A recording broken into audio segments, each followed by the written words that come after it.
Thank you, Mr. Chairman.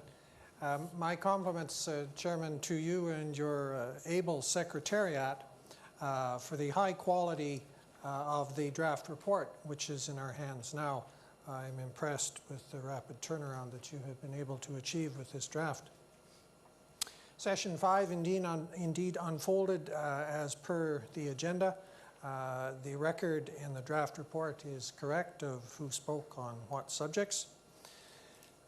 So I won't go through that again. It was indeed mainly focused on standardization.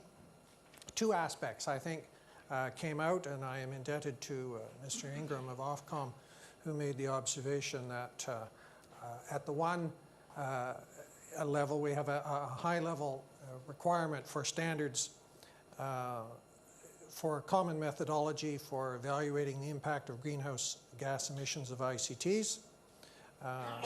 And there's a second, perhaps lower level, more technical requirement as well for the business as usual standards development that continues in our SDOs.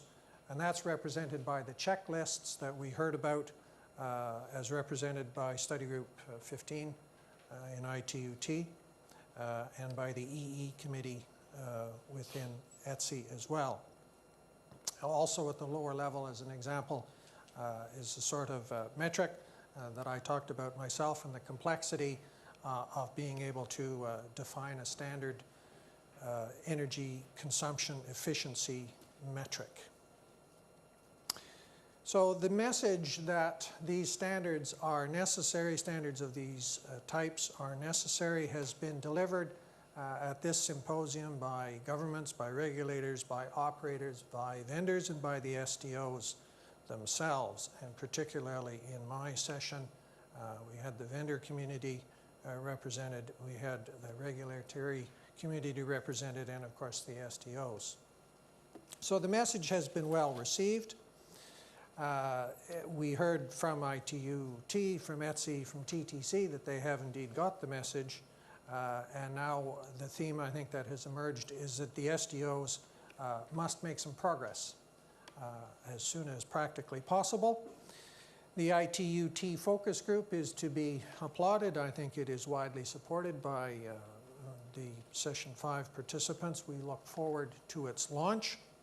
And we see with interest the report on the draft terms of reference in the chairman's report. Those terms of reference, which of course will be confirmed in July at the Telecom Standardization Advisory Group meeting in Geneva. And I note with considerable agreement the point in the chairman's draft report about the need for coordination among SDOs. Coordination and collaboration certainly remains an issue, particularly on this topic.